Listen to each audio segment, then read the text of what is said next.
What's good everyone on YouTube? It's me again, back with another video, and finally got my hair done, but we're not here to talk about my hair. We're actually here to talk about a particular shoe that I've been looking for about 6 months now. I did mention it in my last Rick Owens video, that I've been looking for the Adidas Rick Owens Level Runner in the black colorway for quite a while. And actually recently I was on Grailed and I came across a seller by the name of Willie the Hypebeast, who was letting go of his used pair in pretty good condition for a very reasonable price, all things considered. So I'll leave his link to his Grailed and his Instagram down in the description. But basically, I was looking for this shoe for a much better price than what a lot of the places were selling it for. Because brand new, I've been seeing people trying to sell this shoe for around 800 Australian dollars, which is a lot for an Adidas shoe. So when I saw this listing on Grailed, I just couldn't pass up on this opportunity since I've been looking for so long.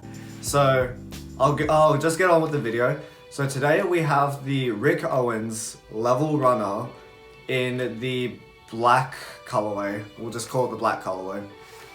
So with the intro out of the way, let's get into the box. So mind you, when I bought this listing off Grailed, I was completely aware that the box was in a pretty disheveled state. I think seller didn't send the lid, but that's fine. I really wasn't concerned about the lid.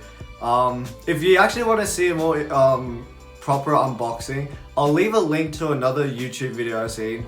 It's in Chinese, so it's going to be kind of difficult, but I'll timestamp where you should watch to see what it is.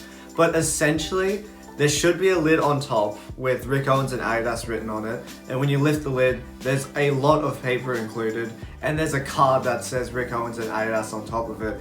I'm trying to use your imagination to your advantage, because right now there's nothing in this box. But yeah, the box is in this sort of like grayish color, and if we move to the label, it reads RO, so Rick Owens Level Runner Low SE. I'm not sure what exactly the SE is for, so if you know what it is, leave it in the comments down below.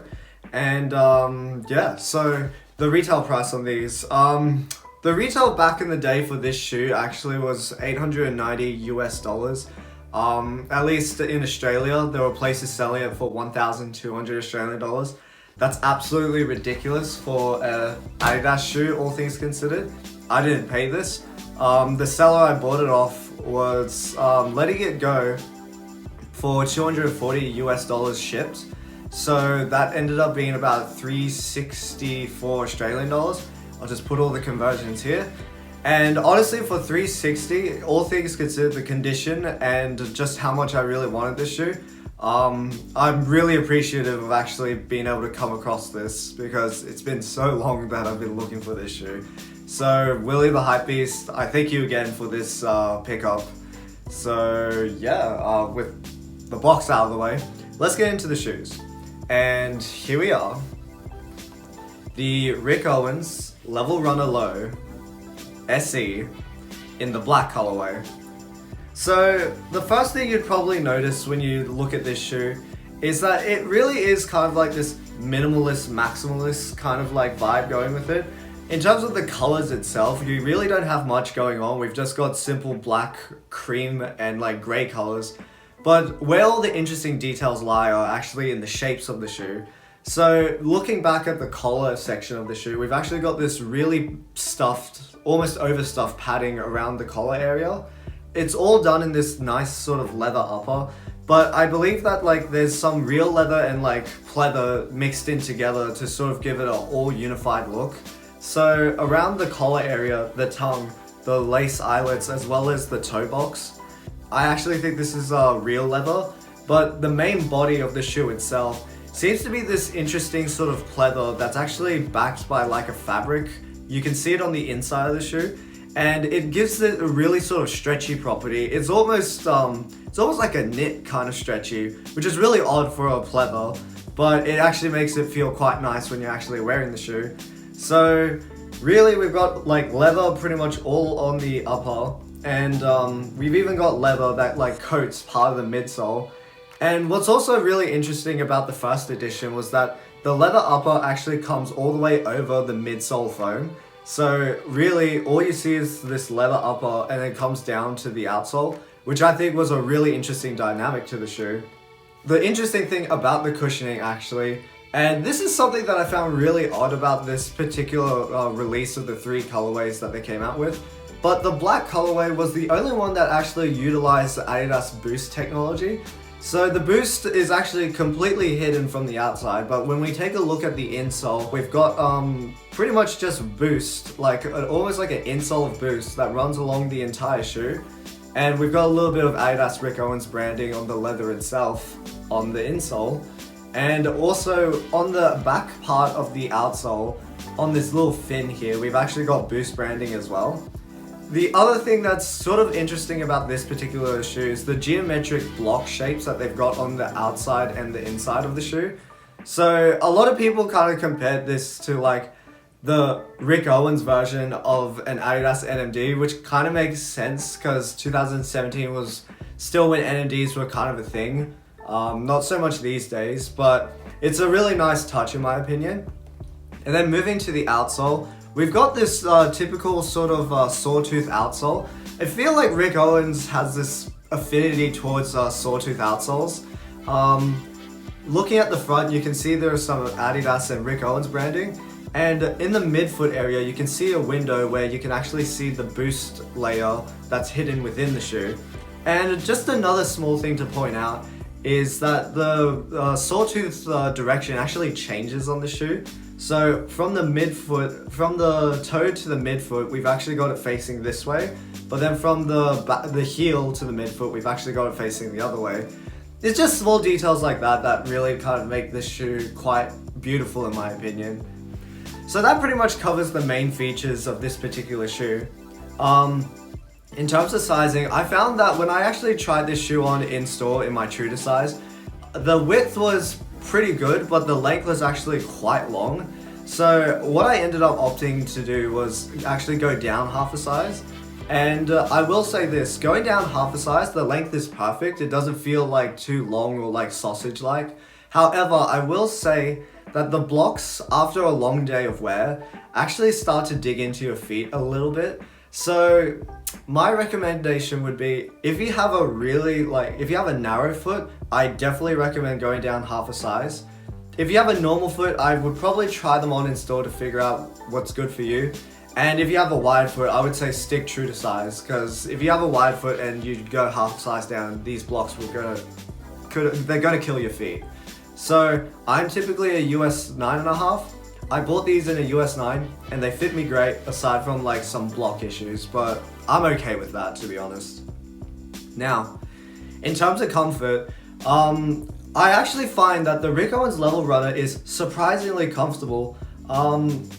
Honestly, I would probably say that this shoe actually feels more comfortable than a typical Adidas NMD. The boost cushioning for some reason has this really nice sort of like squish to it. And I think it has a lot to do with, if you look at the heel section, the boost is actually slightly raised. So it's almost like a small like button or pillar. So you can really feel it in the heel section when you're walking around. And I can sort of feel it in the forefoot section as well. Honestly, like it is surprisingly comfortable, all things considered. And the upper, because like they use the pleather that is super stretchy, it actually is quite free-forming and like nice to walk around in. As I mentioned before, the blocks do sort of kind of squeeze your feet after, I would say, probably a good like 4 hours. I wore this for like 8 hours one day, and by the end of it, I just wanted to get out of the shoe. But if you're just wearing it for like a couple of hours at a time, I'm sure it'll be just fine. I will say the shoe does get a little bit hot because you've got this all like leather upper.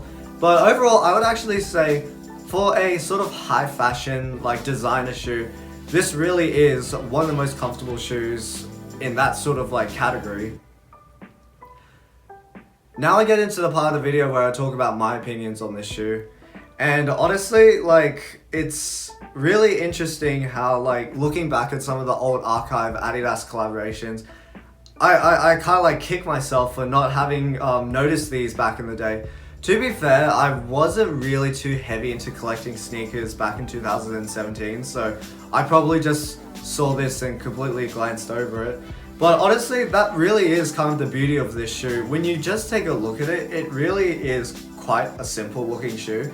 But the longer you look at it, the more you realize the intricate details around it.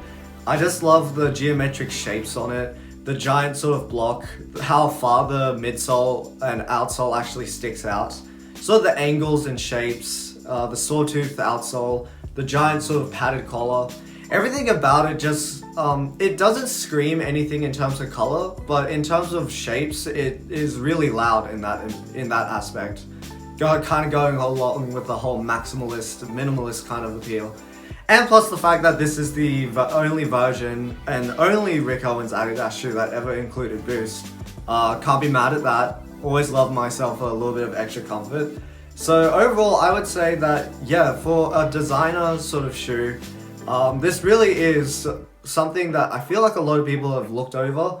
And if you're out there and you can find this for a decent price, I'd say anything below probably like $400, even if it's like lightly used, I'd say jump on the opportunity because the styling is really unique.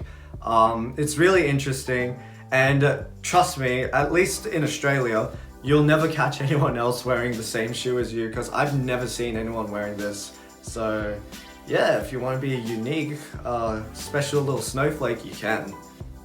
And with that, we've come to the end of another video. So I'd love to hear your opinions on the Rick Owens Level Runner Low SE in the black colorway. And out of the 6 colorways that they released of the Rick Owens Level Runner, including like the version 2s, which are your favorites? So if I had to name the top 2, I'd probably say this one's my favorite by far because this is the one I bought and this is the one with Boost in it. And probably the Level Runner 2 in the basically black and white colorway, or white and black colorway. That's probably my second favorite, but I'd love to hear what you have to say.